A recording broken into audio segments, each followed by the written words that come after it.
Pandemi COVID-19 yang melanda Indonesia di sepanjang tahun 2020 membuat kehidupan berubah drastis.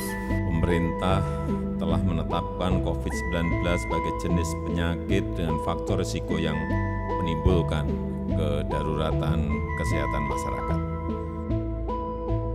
Pemerintah terpaksa melakukan kebijakan pembatasan sosial berskala besar atau disebut dengan PSBB pada kuartal ke-1 dan era new normal pada kuartal kedua di berbagai wilayah. Dalam rapat kabinet bahwa opsi yang kita pilih adalah pembatasan sosial berskala besar atau PSBB.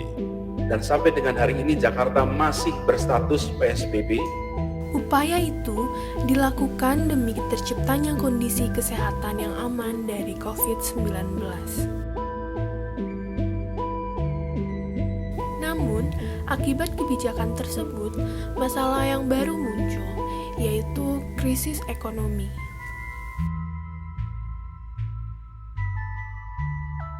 Permasalahan ekonomi itu sungguh benar-benar terjadi. Toko banyak yang tutup, kebangkrutan menyebar di mana-mana, terutama UMKM-nya.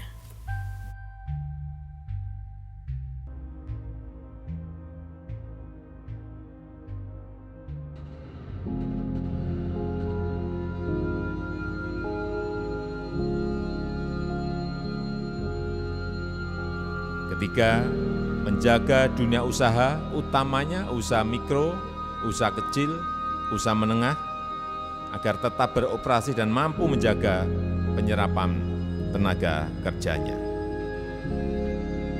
Kami melakukan pencarian solusi terhadap masalah kebangkrutan UMKM dan ancaman resesi dengan mewawancarai ahli ekonomi dan investasi, Bapak Fadil Hasan. Kalau yang pertama itu yang terkait dengan UMKM, ya kan, memang kan dalam krisis yang diakibatkan oleh pandemi COVID-19 ini, sektor yang paling terkena itu UMKM. Kalau nggak salah kan berdasarkan survei dari ADB itu kan sekitar 82,sekian% ya. UMKM itu terdampak. Kemudian ada setengah dari 82% itu yang mengalami penurunan, setengahnya lagi tutup, gitu kan. Dari sisi supply, dari sisi demand-nya itu sendiri memang tidak ada belum ada permintaan yang signifikan ya, itu. Jadi di satu sisi ya pasti pilihan masyarakat ya ketika terjadi krisis ekonomi itu adalah sektor UMKM, terlepas daripada sektor UMKM itu merupakan sektor yang terdampak itu paling signifikan ya. Tetapi ya apa, masa dia kan nggak bisa, masyarakat nggak bisa diam gitu kan. Kalau misalnya investasi di pasar modal seperti saham gitu kan, betul. Ya memang harus ditingkatkan saya kira kan. Dan sekarang ini ditingkatkan minat dan literasi kalangan muda itu. Ya, walaupun mungkin kalau investasi di pasar modal itu kan sedikit banyak membutuhkan, atau di pasar saham atau pasar keuangan ya, pasar utang itu negara gitu, itu kan memerlukan satu kapital ya, walaupun mungkin sekarang dia kan sudah ada yang namanya sukuk retail, ori retail gitu ya, di mana kalangan muda itu ya masyarakat itu bisa membeli membeli obligasi pemerintah misalnya dalam jumlah yang modal yang diperlukannya itu kan kecil gitu kan, kalau masalah 1 juta atau berapa gitu kan minimalnya itu kan. Nah ya itu menurut saya bisa saja, walaupun juga di sisi lain mungkin literasinya itu yang ditingkatkan, tapi mungkin kemampuannya untuk terjun secara langsung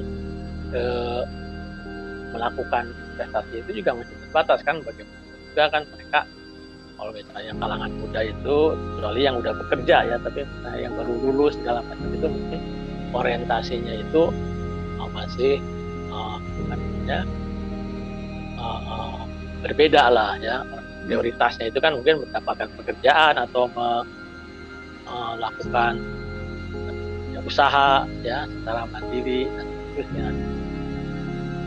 Itu jadi saya kira sekarang ini sebenarnya banyak peluang kesempatan ya dengan semakin terdiversifikasinya apa namanya portfolio investment di Indonesia ini ya, ada di pasar saham itu pasar modal, ada yang pasar keuangan gitu kan, ada di pasar obligasi ya negara dan seterusnya, dan itu dimungkinkan untuk berpartisipasi di situ karena sekarang sudah apa namanya model obligasinya pun juga tidak dalam jumlah yang harus besar gitu, tapi bisa yang retail itu gitu, ya. Kalau misalnya mau investasi di pasar modal itu kita harus tahu persis kapan membeli, kapan menjual gitu kan. Nah itu kan memerlukan satu pengetahuan, satu aspek makronya apa mikronya kan, perusahaan-perusahaan mana saja yang apa namanya memiliki kinerja yang baik ya, prospeknya juga seperti apa gitu kan, seperti itu. Nah ini memang satu literasi ini harus dikembangkan di kalangan pemuda, saya kira di kalangan inilah kaum muda lah gitu kan. Jadi nantinya itu sekarang ini kan memang itu partisipasi masyarakat ya dalam kegiatan pasar modal itu masih sangat terbatas sekali ya. Jadi kalau di Amerika itu kan ya itu udah menjadi udah menjadi apa namanya ya, hal yang biasa lah ya kan, masyarakat awam itu terlibat lagi kan. Kalau di Indonesia ini kan mungkin baru berapa persen orang yang terlibat secara di pasar modal ya, sangat kecil sekali, saya nggak tahu persis gitu ya. Nah, apalagi di kalangan kaum muda ini, jadi mereka kan yang terlibat di pasar modal itu perusahaan usaha atau asing. Menurut Pak Fadil Hasan, investasi menjadi solusi saat ini untuk menolong UMKM. Namun, apakah banyak masyarakat tahu apa itu investasi? Kami mengambil sampel masyarakat yang khususnya pemuda untuk diwawancarai mengenai investasi. Kalau investasi, ya saya pernah dengar. Pernah dengar. Sering. Pernah dengar. Jadi apa sih investasi menurut Kakak? Menurut saya investasi itu penanaman modal. Investasi itu setahu saya ketika kita mau memperbanyak duit ya, mau memperbanyak uang kita invest sekarang, nanti ditunggu beberapa saat, uang kita bakal nambah. Kalau setahu saya sih investasi itu seperti kegiatan menanam modal atau saham seperti itu sih. Tahu sih investasi itu kayaknya belum tahu apa itu. Kurang tahu, secara teoritis nggak tahu ya, cuman secara bahasa mungkin kalau yang saya pahami suatu cara dalam usaha penanaman modal mungkin. Investasi pasar saham gitu buat tabungan masa depan kali ya. Mungkin yang saya tahu tentang investasi itu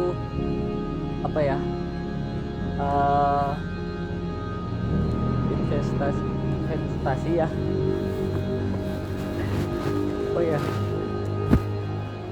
Tentang perusahaan gitu yang lebih tahu, tapi nggak tahu apa, cuma gitu doang yang saya tahu.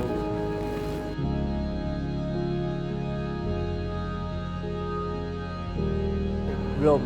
Tahu sih kayak misalnya ada beberapa perusahaan ataupun bank itu kan bisa menanam investasi, bisa dari kelipatan 100.000 ataupun sampai ratusan juta. Kebetulan belum tahu sih. Masih belum gitu paham sih cara berinvestasi gimana. Belum juga itu cara investasi, tapi sering dengar itu cara-caranya. Namun, masalahnya adalah tidak semua masyarakat paham apa itu investasi, termasuk cara berinvestasi.